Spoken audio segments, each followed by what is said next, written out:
I told you it was a good one. Well done, you. Well done, well done. First time for Keeley, very warm welcome to you. Thank you. Yes. Thank you. And welcome back to you and Meryl. Very nice to see you. And you're here for a little bit promoting the film, I know, Meryl. But you have spent time in London. Was it you here as a backpacker before you were Meryl Streep? Before you were just... Oh yes. Yeah. Yes. I struggled to remember when that was. I think it was 1971. Wow. Yeah. I stayed in Bethnal Green. It was very There's nice. going to be a blue plaque before morning. What did you do? Well, I was so thrilled because it was really cheap to stay there at this little bed and breakfast. And I had no money. But breakfast was included. And I came down and it was huge. I'd never had an English breakfast, you know. Yeah. And I ate everything because I was starving. And I asked what the little black thing was on the side, and they said it was blood sausage or something. Black pudding? Black pudding. Yeah. Made of blood. That's right. So I went straight to the loo and lost it. And now, Hugh Grant, you've never been backpacking, have you? Oh, don't be absurd. We were hoping for an amusing camping story. I've heard of it, but why don't you put a little pack on your back? Yes. No, of course I did. Of course I did. I trolled around Europe between school and university. Right. I hung out. I was actually with a bunch of girls, I remember, who thought it was amusing to paint my toenails red. And then I stayed in a hostel which was, you know, they were divided in those days, and it was all men. And I remember having to go round the showers with my red toenails and all this quite butch Aussie and American backpacker. Dodgy moment. Yeah. Keeley Hawes, I'd say yes, you've backpacked. No, I haven't. Have you never? Never. Is that I would if Meryl asked me. is that because you're one of those people who just started working immediately? I did, immediately, when I was 9. Straight out to work. Yeah. And now, Meryl, you've been spending... Have you watched any British television? I'm addicted to everything where they do the real estate. You know, the grand designs and something with a hammer. Under the hammer. Yeah. I love that. And also, Come Dine With Me. It's the best. I mean, it's fabulous. You have couples one I was watching fabulous. today. You have missed some quality drama. Line of Duty's on at the moment. And, no, Line of Duty is a fantastic show, and you coming back into it, everyone just thought you'd gone. And... Including me. Yeah, but how did they keep that a secret? Because it's impossible to keep secrets. I know. Well, in this day and age, you know, with the internet and everything sort of gets spoiled, and that's true. and it really didn't. And so I came back into this show that, you know, you will now watch. And it was a huge surprise, and I think people responded really well. People loved it, that it was... I don't know you very well, Keeley Hawes, but you seem like the sort of woman who would find it very hard to keep a secret. Do I? You're drinking, that's all I'm saying. You're drinking. Yeah, I'm in Line of Duty, yeah. Well, people kept asking me if I was coming back, and I was, you know, lying very badly to their faces. And I felt awful about it, actually, but quite pleased. Now, you and Meryl together in a film at last. Did either of you dream this moment would come? No, I always thought I was too old. Oh, stop it. But he got older. I'm the toy boy in the place. Hugh Grant, every time you're on the show, you say you're going to retire, you're never going to make another film, this is the last one. So how did they coax you onto the set for this? Well, you know, I've been doing all this hacked-off stuff, and Stephen Frears, who directed this film, is a very nice supporter. And he comes to our parties, and he always used to say, "Oh, let's do a film, let's do a film."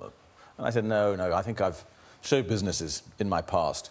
And then suddenly he sent me the script, which was classy. I mean, I don't do classy films. This was classy. Meryl Streep and Stephen Frears, who wins Oscars, and rather a good part, a nuanced part, you know, with 3 dimensions. And you're really good at it. You know That's what I was prompting you to say. No, but you know you're good at it. You must kind of watch this and kind of think, oh, I'm rather good at this. I'm less bad than normal. Oh, shut up. Meryl and Hugh bring us such a funny, charming, sweet film. Florence Foster Jenkins. It opens on May the 6th.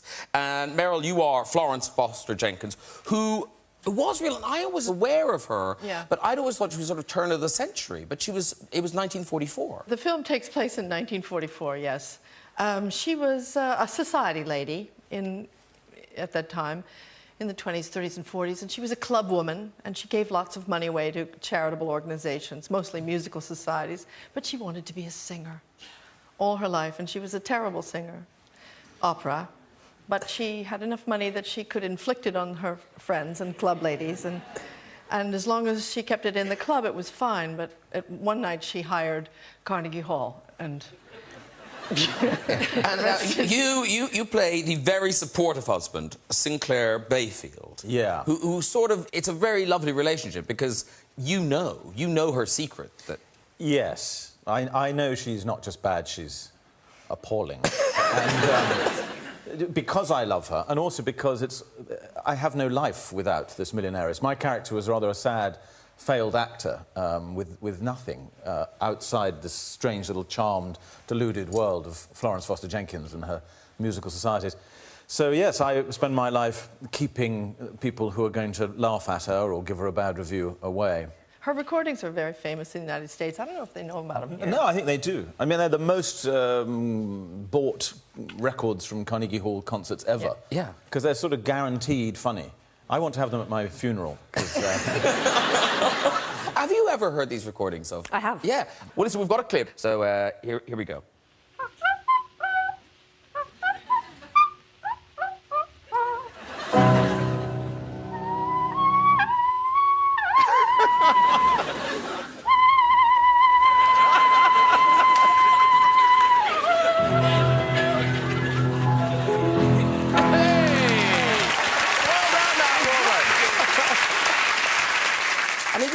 It's sort of heartbreaking that her dream came true. That she is more well-remembered than very famous opera singers of the time. Yes, more requested than the Callas program.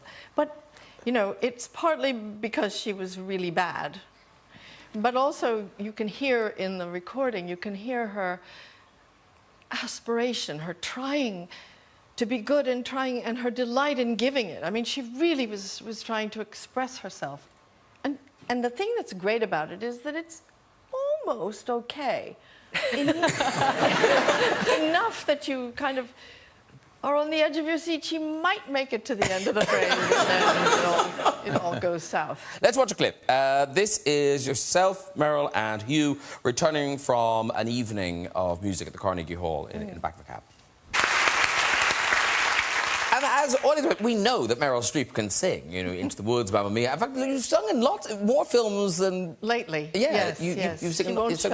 Yes. So is this harder to do being a good singer, or are you just hitting the wrong notes? Is like you just learned a different song? Yeah, I did feel... I didn't know these arias. They're very... She tackled the toughest arias in the coloratura canon, you know. She aimed high. And she actually could sing an F above high C, if you know that. It's a stratospheric sound. And she could hit it, and I really couldn't. So I tried to come up to Florence Foster Jenkins. The rest of her singing, you know, she'd meander off the track often. But, yeah, I tried to learn to sing them as well as I could, and then screw around with them. If you care to hear any of them, I can pull them out of the party now. Oh, can you really? No. Oh, OK. Oh, she can. A couple of drinks. Out they come. It's extraordinary that you learn, actors go to all the bother of learning these things, then it's gone. But it's fantastic to be able to, don't you? It's one of the real perks of the job, things that you never would get even consider. Yeah. You also learn what you never want to do again. Like riding a horse. What's all that about? I've never been so miserable as when I had to ride a bloody horse. I was a highwayman. A really bad one. When I'm very self-conscious in a role, my voice goes very high. And I remember I used to leap out of bushes and say, "Stand and deliver!" And I was always on this horse, and thing with horses is they stop very suddenly, and it's very uncomfortable for a gentleman. Splits your cluster. Now, Keeley, I did not know this about you. Now, I don't know, do you play Tomb Raider at all? Don't be ridiculous. No, no. I thought you might. No, but I like the girl in it. Lara Croft? Yeah, and the shorts. Now, have you played Tomb Raider, Meryl? What? Tomb Raider? I don't even know what you're talking about. OK. Well, at least Lara knows the girl Lara Croft. Well, shut your eyes, Hugh Grant, because the voice of Lara Croft is sitting beside you. Oh, look. What? Yes. Yeah, well, that's not... That's the voice. Of the game. Oh. Yes.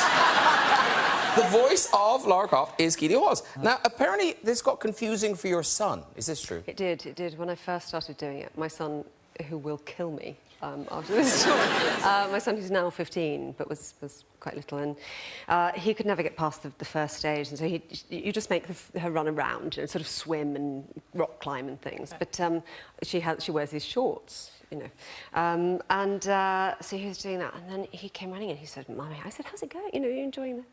He said, "I like the way the lady runs."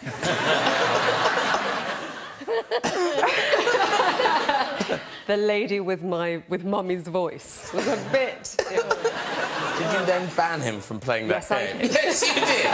But I've spoken to people who've done this, and it's not as simple. You don't just say the lines. I mean, it takes hours and hours, doesn't it? Because don't you have to make every little noise that you might ever conceivably make? Yeah. Well, let me say, a person, let's call them a fan, has put together, seriously, has put together every noise you make. Not every noise. I beg to differ. I think we are about to hear every noise you make. It takes a little while. You can shut your eyes, you'll enjoy this. This is the vocal stylings of Keeley Hawes as Lara Croft. Here we go. Oh, God.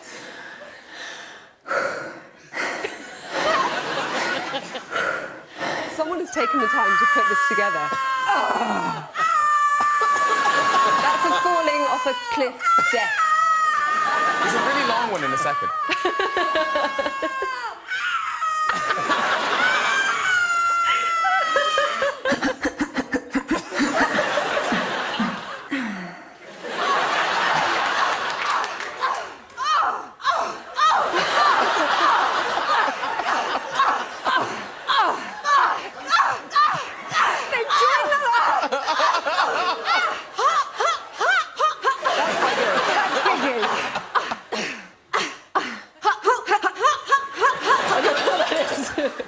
She's done! Excellent work. Excellent work. But going back to the film, it's so adorable the way the husband keeps Florence kind of cocooned in her own sort of self-belief because he pays off critics and protects her from reviews and stuff. And you just think you couldn't do that now because Florence would just, you know, go online, scroll to the comments and never sing again. We've all done that. How do we get up in the morning? Have you Googled Meryl Streep? I did it when they first invented Google, and never again. Well, the haters had got there first. They were there, ready and waiting. But you go on Twitter, you actually tweet. And people must tweet you back, and you see them. I get trolled back, yes. Yes. Yeah. And I have to say, I think the British should be very proud of their trolling, because it's very high quality. It's really high. What's the worst thing? Of the Year show. What's the worst thing you've had? Oh, God. Well, they're mostly unrepeatable, but yeah. There was one only the other day that said, Hugh Grant now looks like a scrotum. That's rather good. I wish mine did. That's a compliment. But it is that thing, though, when you love someone, you do want to either protect them or impress them. You want to be your best possible. Because now, Keeley Hawes, you're married to Matthew Mafadden. I am. But when you were dating, you did try to enhance who Keeley Hawes was. Yes. Yes, So what did you lie about? Well, we were chatting away one day, and we started talking about tennis, and And I sort of went along with this conversation about tennis and started talking about how, you know, I was quite good at tennis too. Grew up, you know, on a council flat with no ball games above, you know, and I had not really ever been anywhere near a tennis racket. And, oh, yes, really, really. And so I took myself off for lessons because he then sort of had arranged this game of tennis. And so I was going to turn up and, you know, be humiliated. And so, yeah, I went and had a few lessons. And did you lie about skiing as well? I lied about skiing. I lied about cooking. That was good. That was good, because he's an excellent cook. And so See, I can I just stop you there? Dark. Basic thing, wouldn't if somebody is an excellent cook, let them. Well, yeah, Absolutely. well, I was, you know, trying to impress. And So what did you cook him? Well, I went to a Tesco Metro, and I bought one of those, I don't even know what it was, some Tesco sort of beef Select. and pepper type thing. And I made the flat very, very dark and lit some candles and sort of shoved it in the microwave and got it out with none of the, you know, apparatus to prove that I'd cooked. I don't know what I thought I was doing. Made it very dark, and he was eating it and saying, what's in this? I was going, well, you know, beef and peppers. And it was awful, and then the lights went on, and then it all... Yeah. The ski lie is quite a common one, though. I had a girl I knew who did the same lie you did about tennis, about skiing with this boy she really fancied. He said, "Do you want to come skiing?" And she didn't ski at all, but for some reason she said yes. Turned up on the slopes, didn't really know what she was doing at all, and the first thing she told me she needed was a pee, and she didn't really know what was happening, so she asked someone, and they said, well, just go off the side of the piste into the woods and, you know, take your trousers down and have a pee. And so she did that, and halfway through the pee, she lost control of her skis and came back out onto the piste, still crouching and still peeing. And that has to be a low moment. Now, you, Grant, when you talk about your co-stars, you're quite open about talking about your co-stars. I don't remember, you gave an interview to Elle magazine, and they asked you about your various leading ladies. Do you remember some of the things you said about them? I think it was regrettable. Well, Emma Thompson, clever, funny, mad as a chair. Well, that's true, you know Emma. Yes, in fairness. Yeah. I'm quite a mad chair. Yeah. Renée Zellweger, delightful, also far from sane. Fair. She is genuinely lovely. Yeah. But her emails are 48 pages long.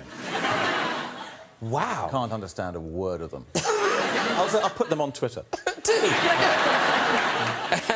Sandra Bullock is genius, a German, but too many dogs. Way too many dogs. Yeah. Then we get into a run of these.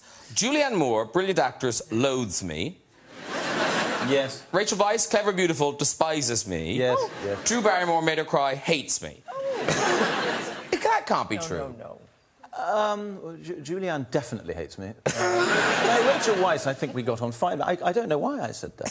Maybe I was going for a comedy triple. I don't know. I don't know. Who was the third one? Drew Barrymore.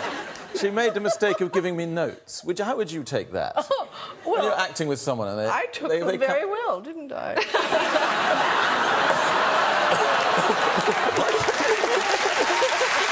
Wowza!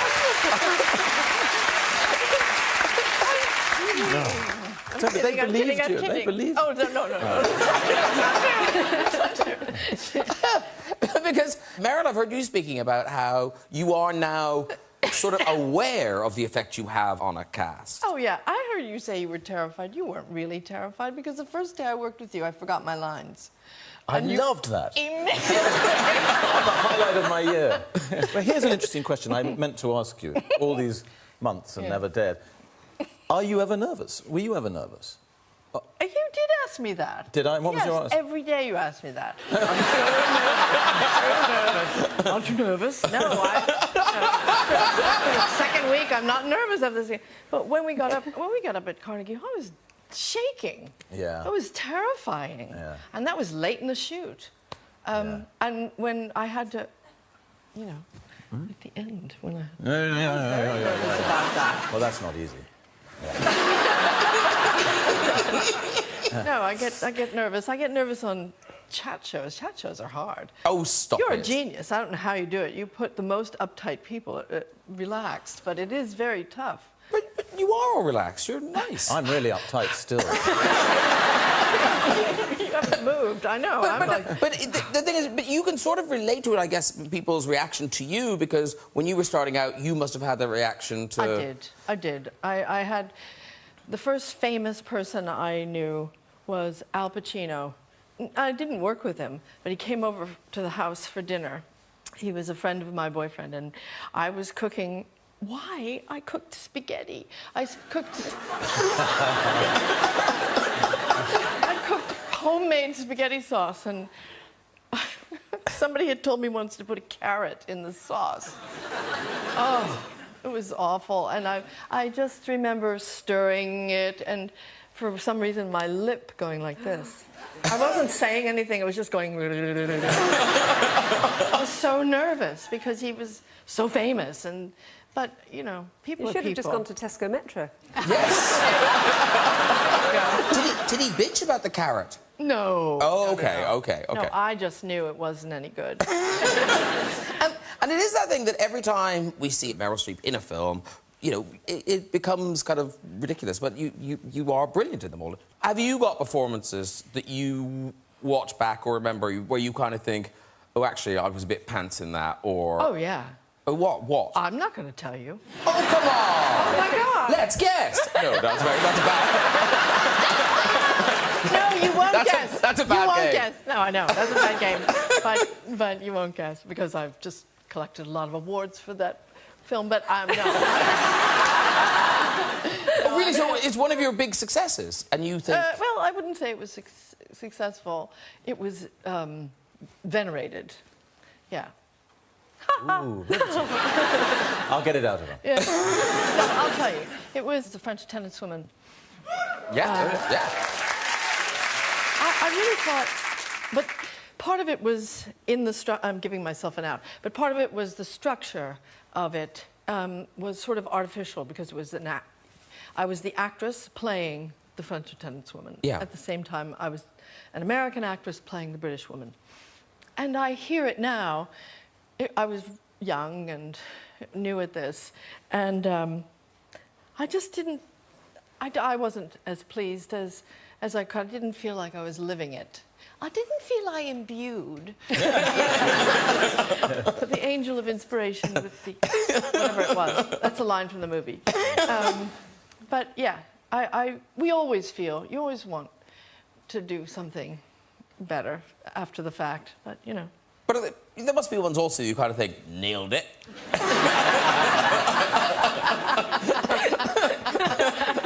This you nailed. You both do, honestly. We were happy with terrific in it. Now, Keeley, as I was saying, very busy actress. May the 7th, you're going to be on BBC Two in such a starry Shakespeare adaptation, The Hollow Crown. Hollow Crown, yeah. There's you and Dame Judi Dench. Yes. Who, unfortunately, has put some leggings on her head. I don't quite know. Terrible wardrobe malfunction. But, so it's you, Judi Dench, Benedict Cumberbatch is in it? Yes, yes, wow. Yes. Lovely Benedict. I love the red. Yes.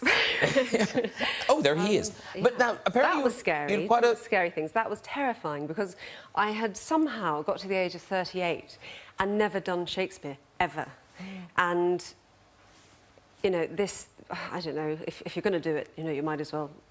And you're given the opportunity, but to arrive on your first day on set and immediately have a scene with one of the greatest ever Shakespearean actor, you know, Judi Dench, is a bit, you know... Yeah. Does she give notes? Oh, I'd take them.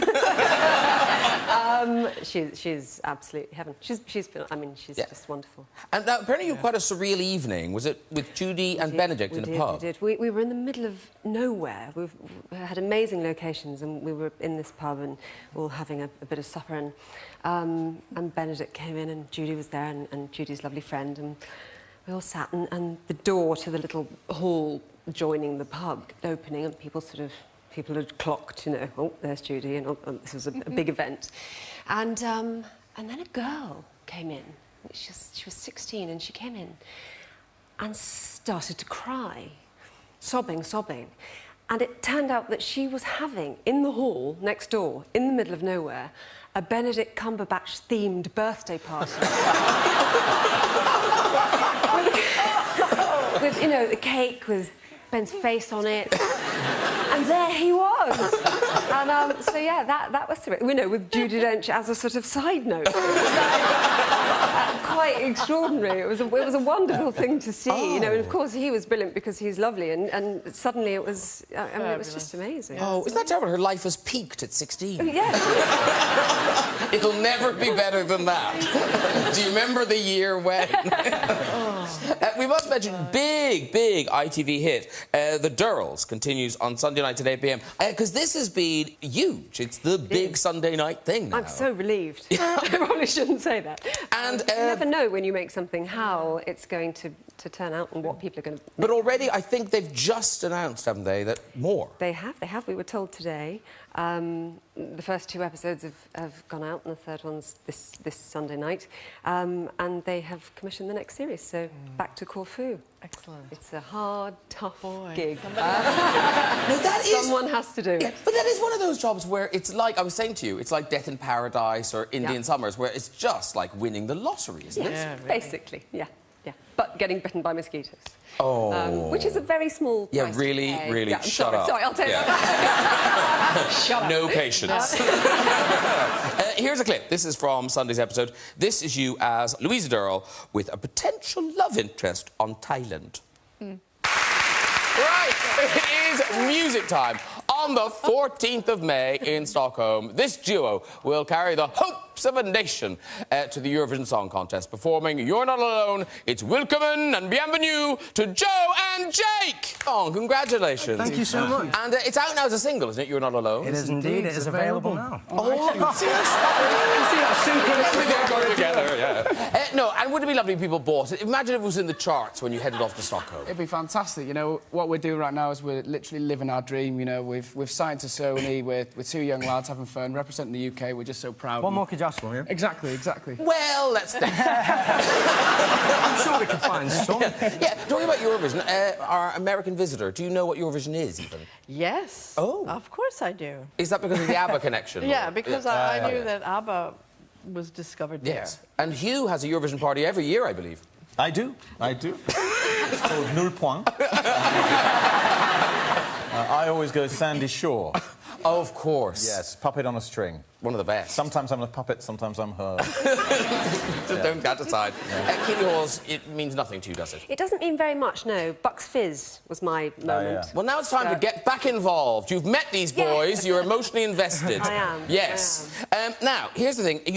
Where have you been now? Just in Israel or somewhere? Yeah, we got back from Israel last night. OK. So, singing at the Eurovision parties. We, you know, met the other contestants, which was great. So. Oh, who have you met? We've met. Well, there was a Belarus. Yeah, Belarus. We've been trying. Oh, was that Ivan? It was Ivan. OK, yeah. this is good. Here's a picture of Ivan. Oh! He didn't look like that when we met.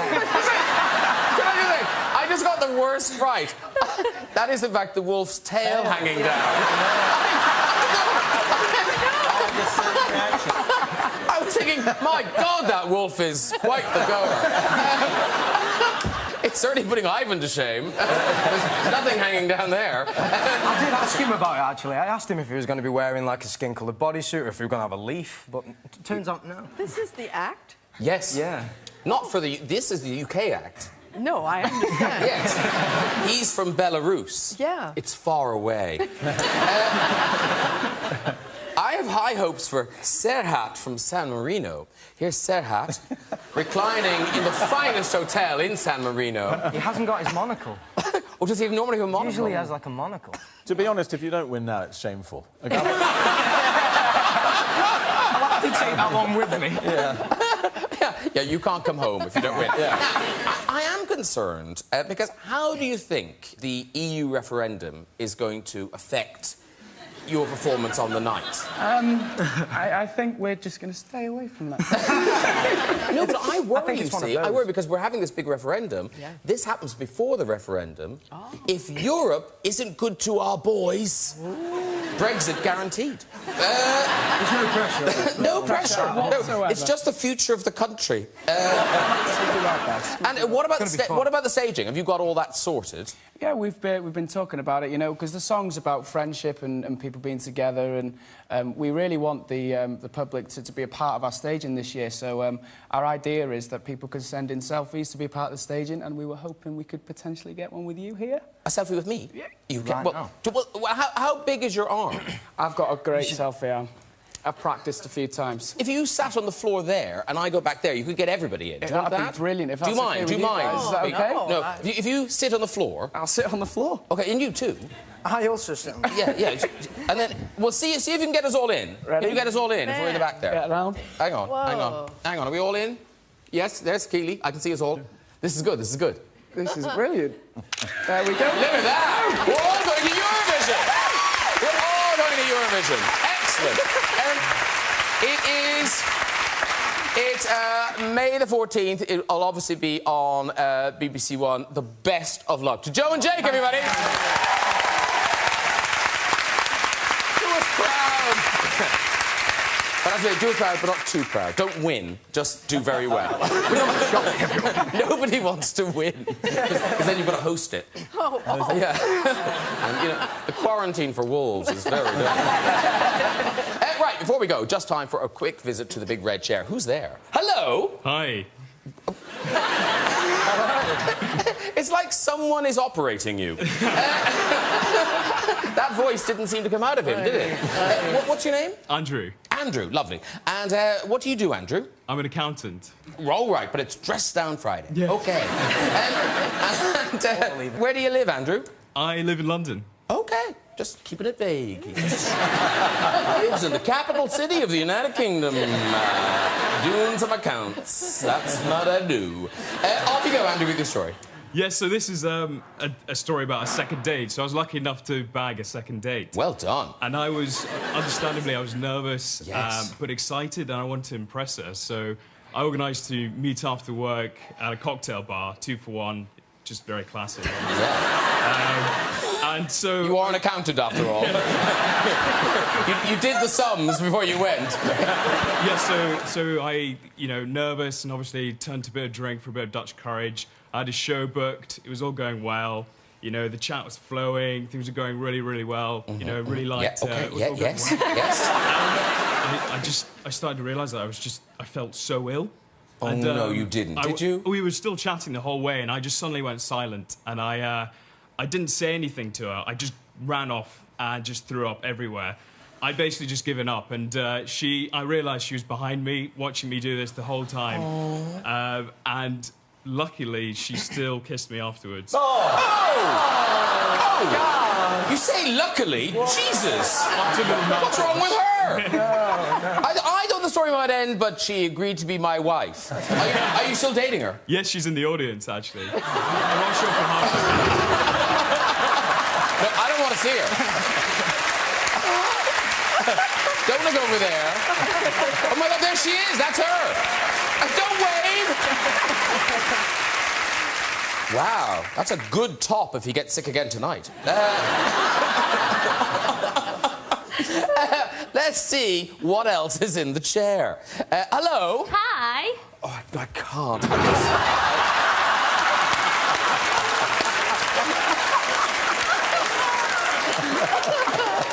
You know, some nights you've got the patience, some nights you just don't. Time for one more. Hello? Hello? Hello? Hello? Oh, we do have time for one more. Hello, what's your name? It's Tim. Hello, Tim. And what do you do? I'm a teacher. All right. What age of children do you teach? I teach adults All right. What do you teach them? how to be accountants. Seems to be a reoccurring theme. Wow. Is it like a coach trip? OK, Tim, off you go with the story. When I was 10 years old, I was reading a book about a woman who walked across Africa, and it featured the word masturbate, which I had never heard before. So I went to ask my dad what it meant, and he spent about 15 minutes being very vague and winking at me and saying, it's all about spending time alone and enjoying time with yourself, and yes, So I thought, OK, great, I've learnt a new word for when I'm reading my book or playing on my computer game. So I went to school the next day and my teacher said, like, what did you do last night? And I gleefully said, oh, I spent 2 hours masturbating. That's a good story. Tim Walton. Well done, everyone! If you'd like to join us on the show and have a go in the red chair, you can contact us via our website at this very address. That is it for tonight. Please join me in saying a huge thank you to my guests, Joe and Jake, everybody! Good luck, boys! Keeley Hawes! Hugh Grant! And Meryl Streep! Woo! Join me next week with music from DNCE, Game of Thrones, Richard Madden, Downton's Lily James, Bake Off's Paul Hollywood, and the one and only Dame Joan Collins. I'll see you then. Good night, everybody. Bye-bye! Well, if you'd like to send in a selfie and be part